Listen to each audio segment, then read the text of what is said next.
This is Digital Voices with Bo Tiffany. Inspiring and providing real insight to our listeners with every story. Exploring deep stories behind every guest. Please welcome your host, Bo Tiffany. Hi, Virginia. Thanks for coming on Digital Voices today. How are you? I'm good, Bo. Thank you for having me on Digital Voices. I'm looking forward to this interview. Yeah, it's my pleasure. I saw your profile and was inspired to have you on. I also have a history of traumatic accident and having to recover from that. And so it pulled on a heartstring for me, seeing your profile and what you do. And I thought that would offer some valuable insight to my listeners as well as to me. So with that said, let me dig a little bit at your roots. Where are you from? I'm from South Africa. I'm based in Port Elizabeth in South Africa, but I was born in Cape Town in South Africa and then moved to Port Elizabeth. Yeah. Big family, small family? Big family. I'm the youngest of 8 children. Oh, okay. My dad has passed on already. My mom is 91. Wow. And I have 6 sisters and 1 brother. My brother's just before me. And ironically, this weekend I was home and I was counting the grandchildren and the great-grandchildren. My mom has got 22 grandchildren and she's got 28 great-grandchildren. Wow. So it's a big family. Yeah, what a legacy. That's great. So pretty close as a family too, I would imagine. Yes, we are. We definitely are pretty close. Yeah. What kind of interests did you have? What were you into when you were younger? As a child, I used to love running. I loved playing netball. I played netball from primary into high school, and I still play to this day. Loved reading, and church was my go-to place, my happy place. It still is.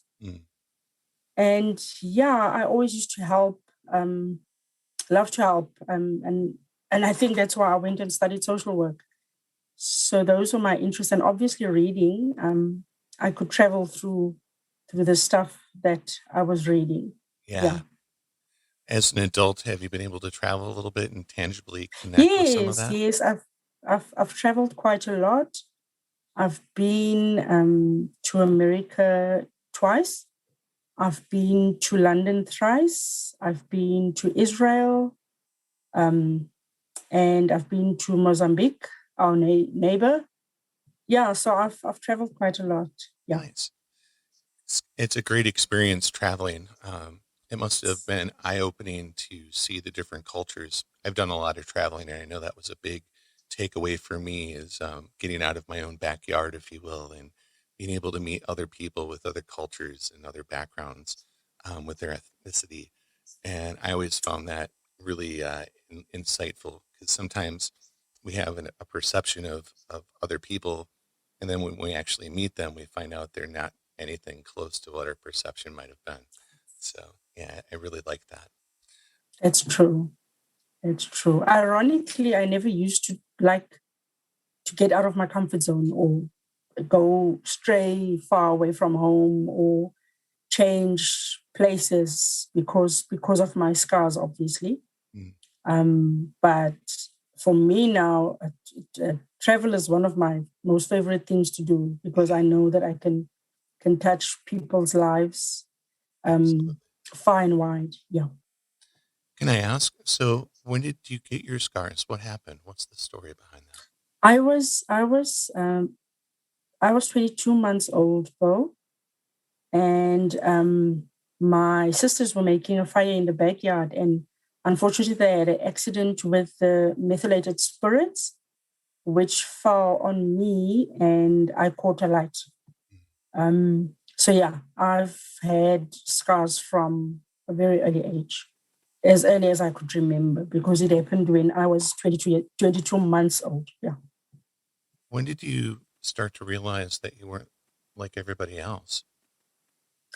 It was obviously all the stares that I got, and the bullying, and the mocking, and the name calling, and the labels, and also parents treating me differently. Some didn't want me to play with their kids because, according to them, I looked ugly. And yeah, I think I was probably about 6, 7 years old at the time. It's horrible. Did your Yeah. family kind of embrace you and show you extra love and kind of help to shield you from Yes. some of that? Yes, they did. Yeah. They did. If I could ask for a family to be born in, if I could choose, I would choose the exact same family. There's the saying that you can't choose your family, but I would choose this family over and over again. So they embraced me. They were my safe harbor at the end of each day. Encouraged me to obviously to be able to live through the next day until I get home. So yeah, my family has always been my safe harbor. When did life start to get a little easier for you? I always had friends. I always had friends. I had good friends. I have friends that I had when I was probably 6 years old that are still my friend. And I've had friends from primary school, and we're still friends to this day. Yeah. So I've had good friends that I think if it weren't for them, I probably would have struggled growing up. However, the challenges were still always there. They couldn't always protect me like I would have wanted to. But they were always there for me. And the change came in my life when I was about 17 years old. And I had gone for an interview for a scholarship because I wanted to study social work. Mm-hmm. And despite all the other questions that the lady asked, the one question that she asked me was whether I was a confident person. And because I wanted the scholarship, I said yes. And at that time, my confidence was at an all-time low. And as I left, because she said to me, without confidence, I won't be able to interact with people, address crowds or large groups. And I said to her, yes, I'm very confident. And as I left your office, I realized, and I could hear my mom's voice saying that if you tell lies, God is going to show up that lie. And that U-turn in my life came when I realized that I had to live that lie. And it was living that lie that brought the U-turn and the change in my life. And I am really, really thankful for that opportunity, an opportunity that I was almost going to miss, because a teacher told me that I won't be able to get a bursary from the state at the time. They were only giving to teachers and nobody else. And I said to him, okay, I will rather wait till they tell me that they don't give bursaries to us. And that was the application that actually brought about a change in my life. And I got the scholarship, by the way. That's amazing. And it's amazing how God works. I know that you found your faith early. How did you find your faith? I grew up in a Catholic home. And then at the age of 16, I visited a charismatic church, and I got to experience a different kind of relationship with God. Mm-hmm. And then and that was what got me through everything. That God has created me as His masterpiece. I am fearfully and wonderfully made.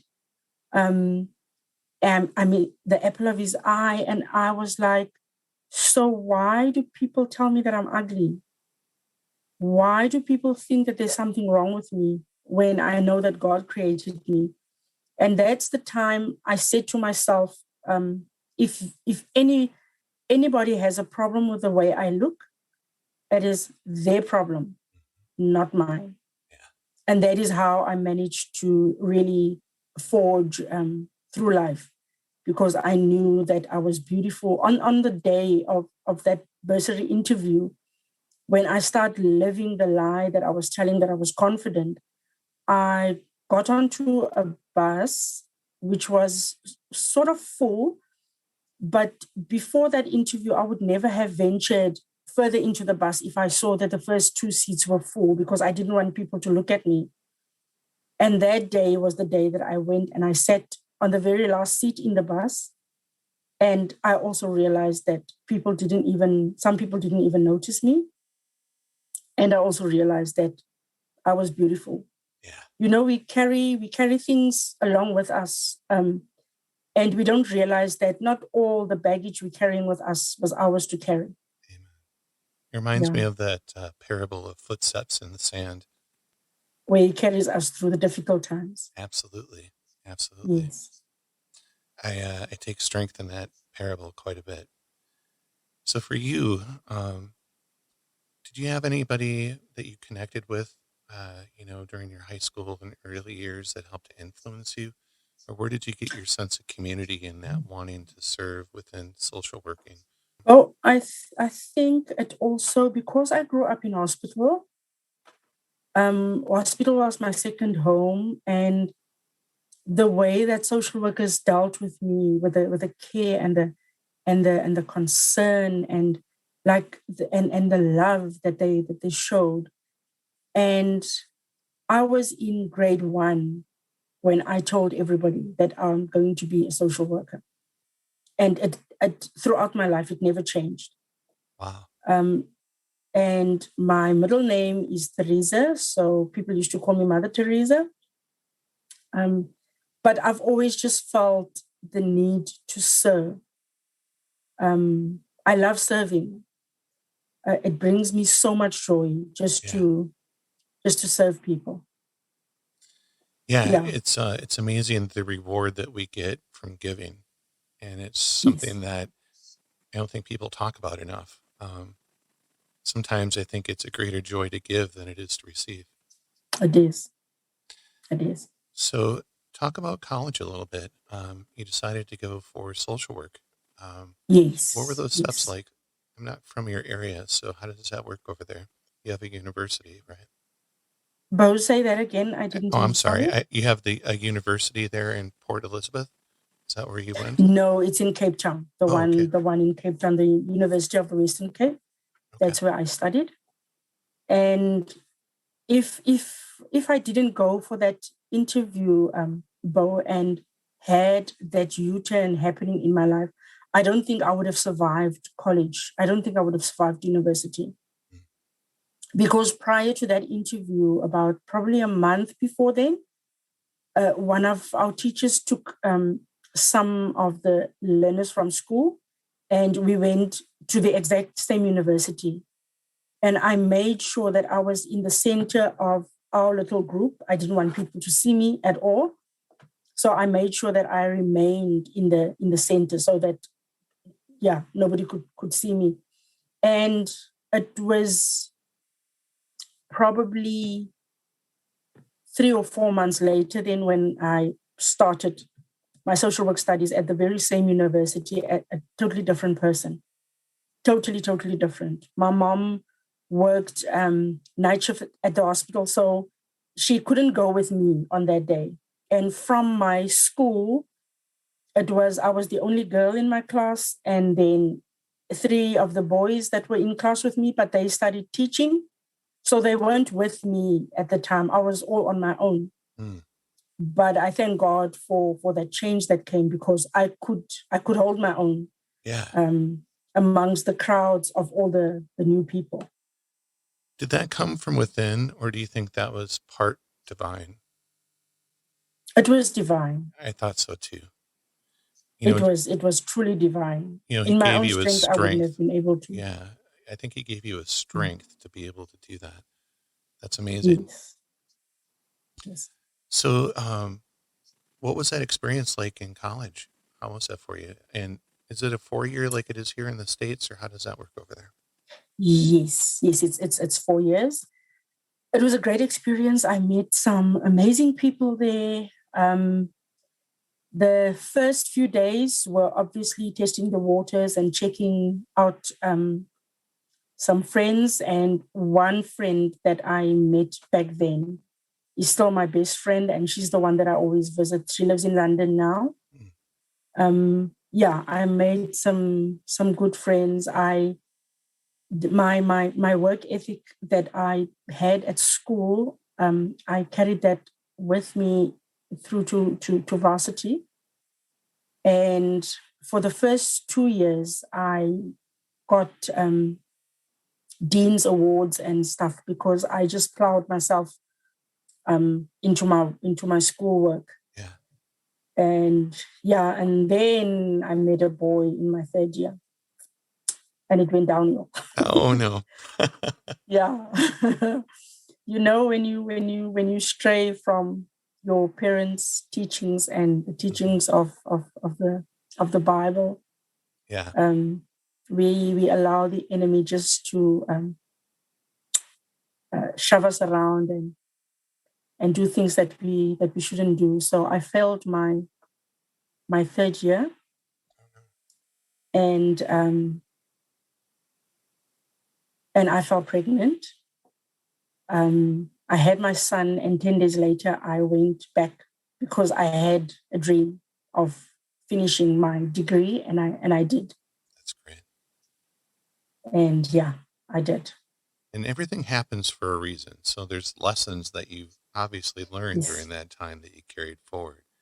So, Yeah. every stumble like that is an opportunity for God to teach us something. And the blessing out of Yes. that too is you have a son. So I think Yes. that's great Yes. as well. So you dove back into school, and only 11 days after birth. It's amazing. Yes. I went back. Yeah.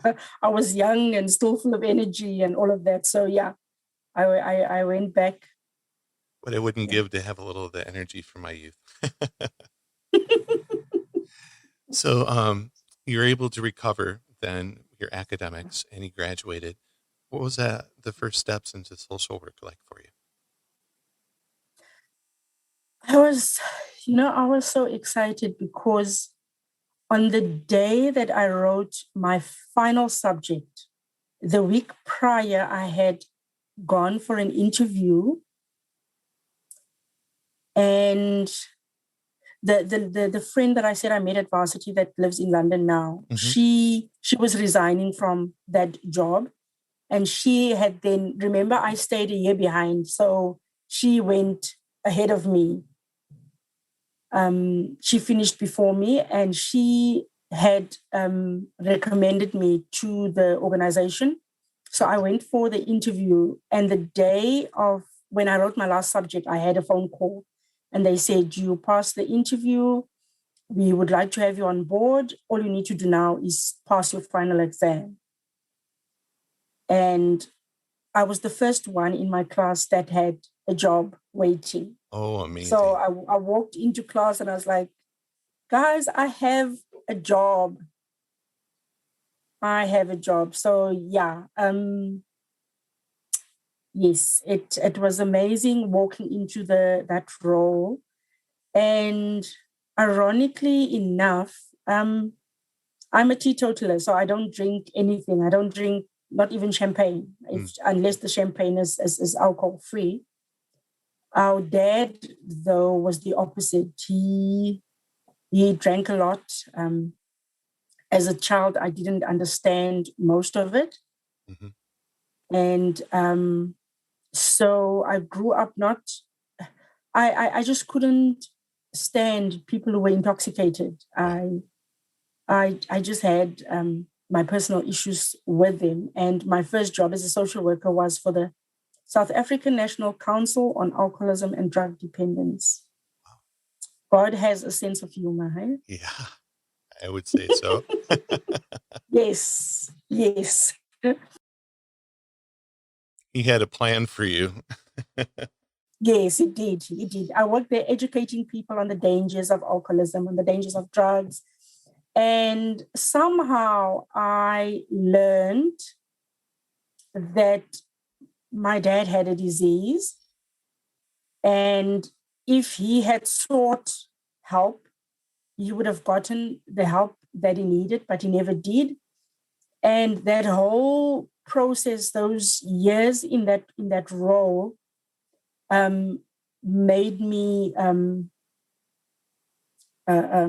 more open to people with drug dependency problems. Sure. I could embrace them. I could speak to them. I could try and get them onto the right path. So all of the maybe resentment, if you will, that I had prior to that job was gone. So yeah, that was also divine. Was it because you kind of were able to relate to your father a Yes. little bit more and understand him? I think I couldn't relate to him. It was too late for me to relate to him because he had passed away when I was 12 years old. So for me, it was just internal healing that happened and understanding this. for me, Yeah. a big key to forgiveness is understanding. Yeah. You obviously worked with the community. Being from America, our urban areas are a lot different than yours, and Africa is so diverse. Not all the countries are the same. There's such a disparity between them. What was your region like, and what was it like working with the people in your community? My community, if I look at where I grew up, it's almost like what you would call the projects. And there was growing up, there was a lot of drug abuse, alcohol abuse, um, violence against women, children. So I don't think that we are unique in our situation. I think it's like that everywhere. Yeah. And we had fewer role models at the time. As a child, when television was something that was in certain homes, not in everybody's homes. So we didn't have an outside world other than what we knew. Yes, compared to children now that have the whole world in sort of their hands, knowing what's happening, the only thing that one could rely on was the promises of God, where he, in his word in Jeremiah 29:11, where he says, I know the plans I have for you. There are plans to prosper you and not to harm you. And that would be the things that I would cling to, and I can do everything. I could do all things because of the strength that Christ has given me. Right. Those were the things that were my sort of what kept me focused and what kept me going. Yeah. Yeah. Well, and you're also going into some of the tougher homes within your community, Yes. within the Yes. role that you're serving. Yeah. And so that Yeah. had to have come with some lessons and insights. Can you share some of what you might have learned? Definitely. Growing up for me, 8 children in one house with 2 bedrooms, for me that was normal. And then I would see that other people didn't even have that. They would have one big room where everybody would sleep. There was obviously also places where I went where things that I saw were things that we weren't exposed to, like big houses with with flush toilets inside the house, big bedrooms, beautiful homes. But then also I would realize that with all of this, they still are experiencing the same problems that we are experiencing from where I come from. Right. So It's ironic, yes, isn't yes, definitely. So problems are not unique to a specific social grouping or a social hierarchy. it? Right. Those challenges don't choose where you're from and who you are.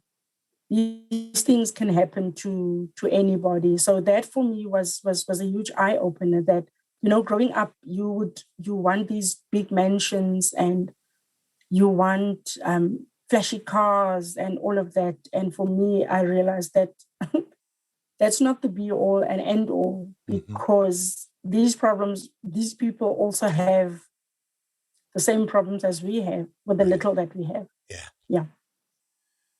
It's interesting talking as we have the last few minutes. It reminds me of a guest that I had.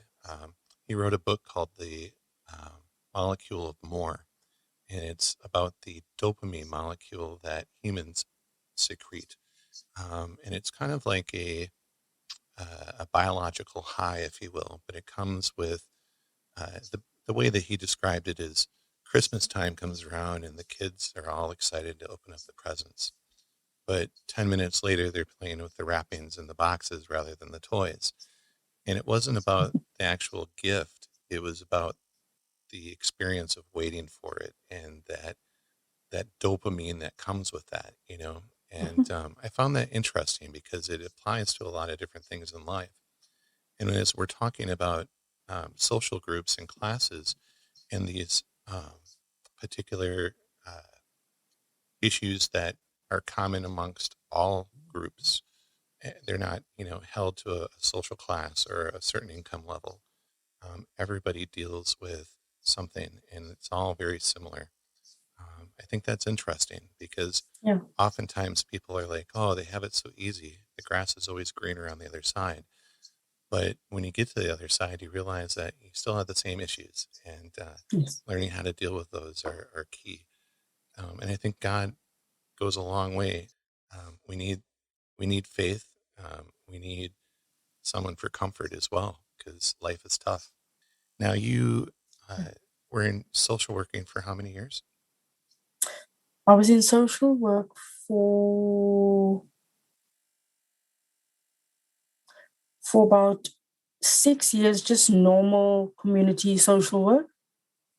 And then I joined corporate. It's our railways and harbors. It's called Transnet. So it's all the South African railways and harbors, and I was at the harbor, and I joined them as the EAP practitioner, employee assistance practitioner. And the social work became slightly corporate, and I was reporting to a human resources manager. So I was now out of the normal welfare community kind of social work, and I went into corporate. And then I went and I equipped myself in the human resources field. And then I left HR completely after, I left social work completely after 4 years in Transnet, and I became a human resources manager. Sorry? I was going to say you must have carried some of what you learned from social work into the corporate field. Was it Yes. easier to relate to people? What kind of things did you carry over? Look, social work has the theory of social work, or my education in social work has equipped me in a very big way for human resources. I have seen the difference between people who have studied social work and then went into human resources, and people who just went and studied human resources. There's a competitive advantage that we have when it comes to really relating to people, building relationships, confidentiality, being assertive, yet being firm, yet in a caring way. Mm-hmm. Because from an HR point of view, you have to ensure that policies are adhered to, procedures are adhered to, people toe the line. And with my background, as much as there's policies and procedures, I have the empathy to understand what the issues are with employees, and am able to, with our policies, make sure that we can actually address that issue or help that employee, because my social work background has allowed me to get a deeper insight into what the problem is. It's not just looking at it superficially, but I'm able to really delve deeper into emotional stuff, and am able to then, with all those, within the framework of those policies and procedures, be able to help or assist the employee. So the social work gives you a competitive advantage when you get into human resources. Yeah, well, and it helped to humanize it as well, it sounds like. Yes. And Yeah, it translating does. what you were just saying, is, I thought that was key that I really pulled out, is learning how to work with the individual, understanding truly their issues, and then trying to work with the policies with the individual in a proactive way. And I think Yeah. that's amazing. We don't do that enough around my own area. So I think there's something to be learned there. You have continued to grow.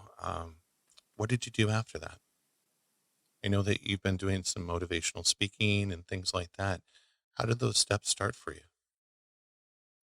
I'm still in human resources, though. I'm an HR consultant. I have my own consulting company, and I assist businesses with the human resources. But I have been speaking for quite a number of years. I've been speaking since I finished university.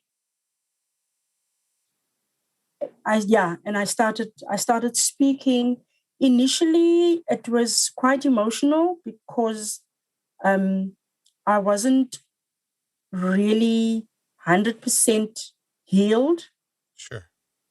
And it's with all the talks that I did, that the healing also came, because people would ask me questions and I would answer those questions. Some would make me think quite deep, Mm-hmm. and some would just be things that I never actually thought about. And with staring this question in the face, then I realized that I've actually never dealt with that, and I would become emotional about it. But yes, the talking opportunities, or the speaking opportunities, has also contributed to my healing, to my overall healing. Yeah. You know, I often talk to my guest about a plan, a divine plan that people, as they look back, oftentimes see, whether that was a particular situation or people that influenced them into a certain direction. What I've been hearing out of your story is a divine plan. These things that were difficult for you, God set it up in a way that allowed you to both heal, strengthen, and then also heal others and carry this in a way that is amazing. Have you noticed that as you look back on your life? Do you see that yourself? Yes. He's always been there, though, even at times maybe when I didn't even acknowledge him. Mm. I can look back and see that he's always been there. If I think back, I think I was probably 8 or 9 years old when I got to understand the full story of what happened to me. And then my question was that, but it's my family, and I love them, and there's just no ways that I can be angry at them, and not realizing that at that tender age, God had instilled the gift of forgiveness in me. And I speak a lot on the freedom that forgiveness brings. Forgiveness, not for them, but for you. Right.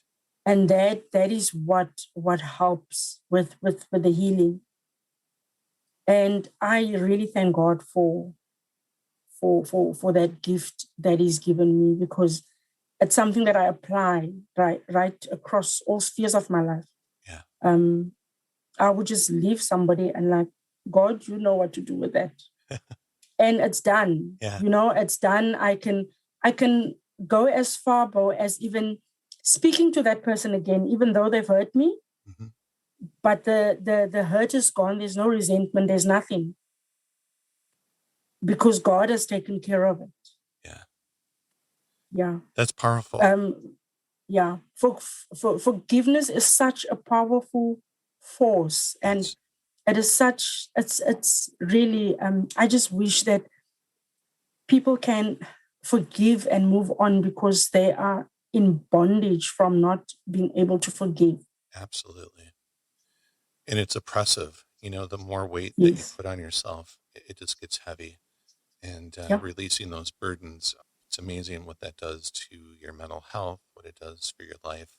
Now, I know that we just talked about a little bit of, you've been talking since basically university times, and you speak about how to accept yourself, scars and all, and emphasize what there is life beyond your scars. I think that those are physical and metaphorical, and that's why I think there's so much insight there. Can you tell us a little bit about what you talk about and share some insights there with us, please? One of the talks that I have is that if you just allow God to put you together, and I always start the talk with Humpty Dumpty, and Humpty Dumpty had a great fall, and all the king's horses and all the king's men couldn't put Humpty Dumpty back together again. They didn't realize that there was a king greater than that king, a king that weaves you back together, broken pieces back together again with a strand of gold if you let him. And you are so much more valuable for having been broken and woven back together with a strand of God, a strand of gold by God, that the past pain, through His divine intervention, it disappears. But you need to accept Him and have a relationship with Him in order for you to be able to experience that you were gracefully broken and put together again. So that is one of the talks. There's talks that everything that God has intended for you is within you. He's given you everything. But because of the labels and the mocking and the names that people have been calling you, you rather believe those names. I'm not sure if you know what Velcro is, Bo. It's something that sticks. And that is what all those labels have been doing. You've been like Velcro, and it sticks to you. However, when you have an intimate relationship with God, you're not Velcro anymore, but you become Teflon. Teflon is that it everything just slides off it. Yeah. And no matter what people say, it's because the inside is right. the outside and what people say externally about you, it doesn't matter. It doesn't matter, because on the inside, you believe and you know that you are God's masterpiece. And that is what you will exude to the outside. Sometimes I will realize that people are staring at me, and then only later I realize, oh yes, they're looking at the scars. And that's that. It doesn't bother me. It doesn't bother me at all. It's those kind of things. And also I speak about normally when we start going into summer and I'm invited to come and speak, and I have the story, if it fits in with the theme, I speak about a different kind of weight loss, because everybody's getting their bodies into shape for summer. Mm-hmm. And I speak about a different kind of weight loss where the baggage that you're carrying is not yours to carry, but you need to give it up. Yeah. You need to ask God to take all of that baggage away. And there's in His Word, He shows us how we can come to Him and how we can just make our desires known to Him. And when we commit everything to Him, He will establish our plans and He will establish our dreams and our goals. But we need to let go of the weight that is not ours to carry. So those are some of the things that I talk about, how young girls and with the selfie craze that we have, where they feel that they are not beautiful, it is all within you. I was 13 when I had my last operation, and it looked very ugly. When they took the bandages off, I cried and I confronted the doctor and I was like, why didn't you leave me the way I was? And that doctor told me that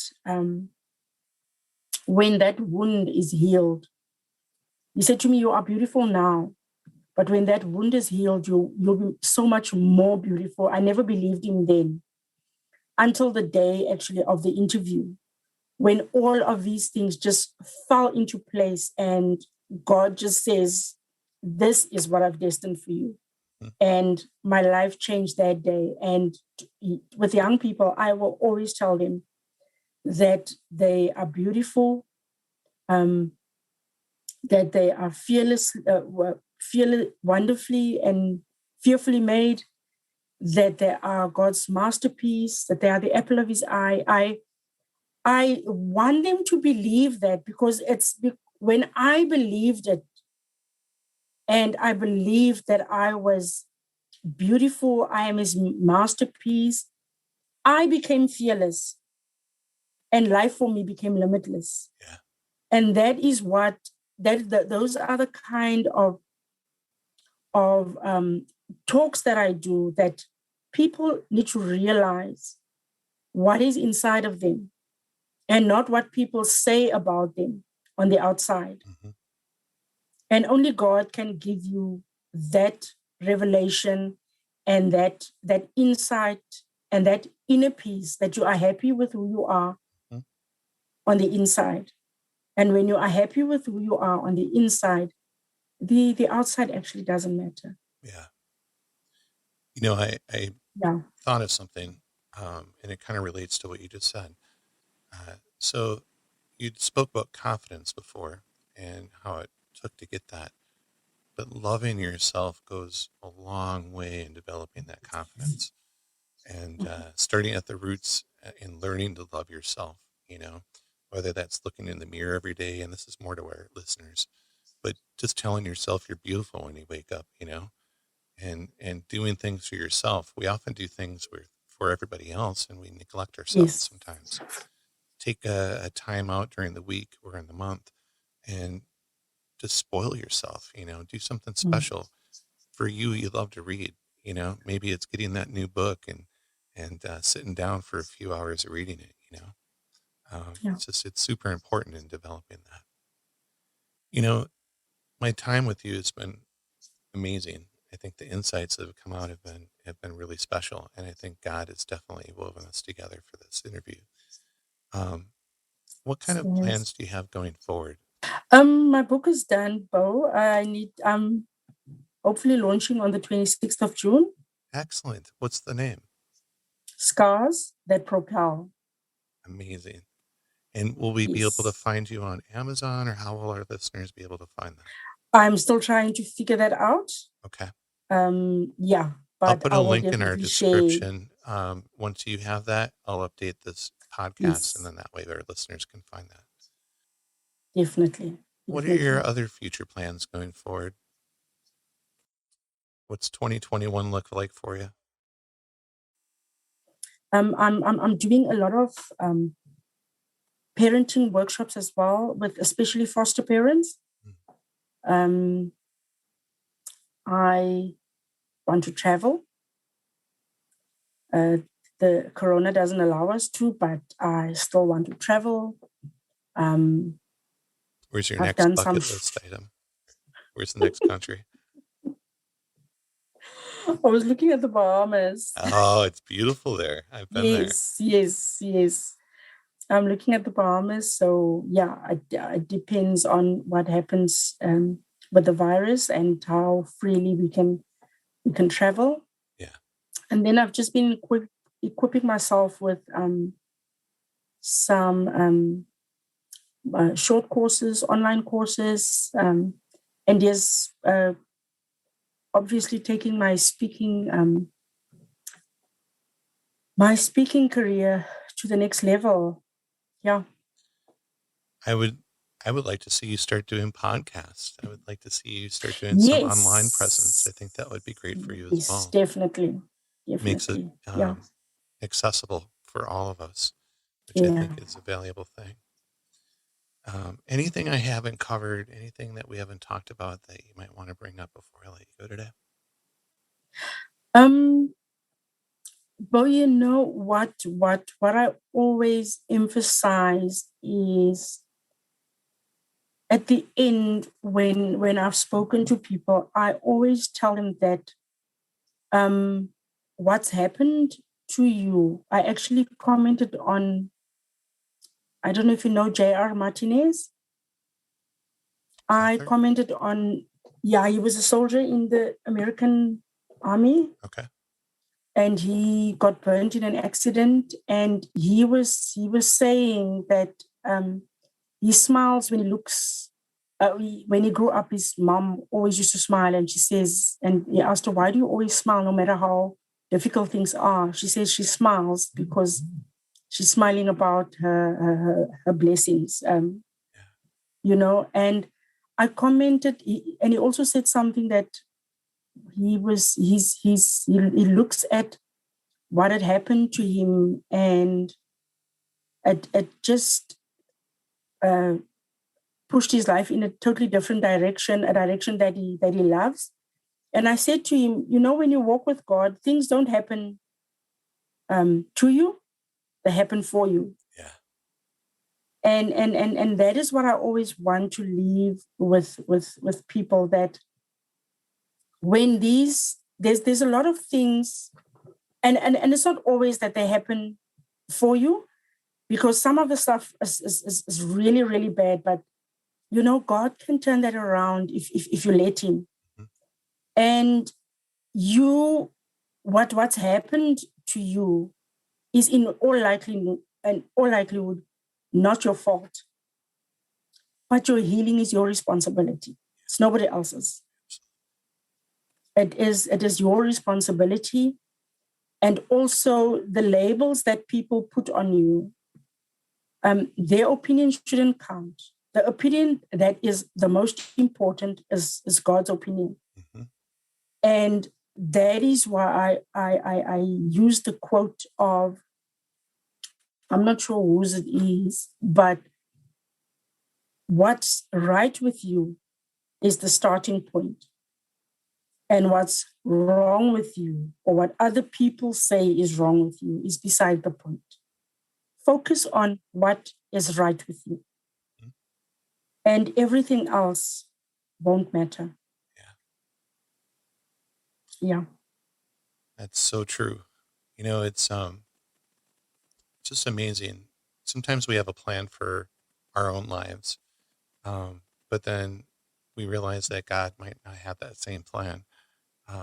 Yeah. And it's funny because talking about that plan that I mentioned earlier, that divine plan, God has a way of kicking us back onto the path that we're needing to be on. And sometimes we are stubborn. You can lead a horse to water, but you can't make them drink. And then God will kick you a little harder until you finally budge because, Yeah. he's a immovable object. It's the biggest lever there is. He can move anything. So the insights that you've given us today, it is such a pleasure. I'd like to maybe touch base with you next year and just see how the book release went and try to promote that Definitely. as much as possible. Yeah. You are a beautiful person and you have such a Thank wonderful, you. amazing soul. And I really appreciate the time that you spent with me today. So thank you so much. Thank you. Thank you so much, Paul. Thank you for the opportunity. And thank you that I could share my story with you and your listeners. It was my pleasure. This has been Digital Voices with Bo Tiffany, exploring deep stories from real-life guests with real-life experiences, providing insight to our listeners with every story. Stay up to date on future podcasts by bookmarking Digital Voices with Bo Tiffany.podbean.com and follow Bo on social media by searching Digital Voices with Bo Tiffany. Have an idea for a future story? Send your idea to acrmadison@gmail.com. Until next time, grab life by the horns and keep inspiring others.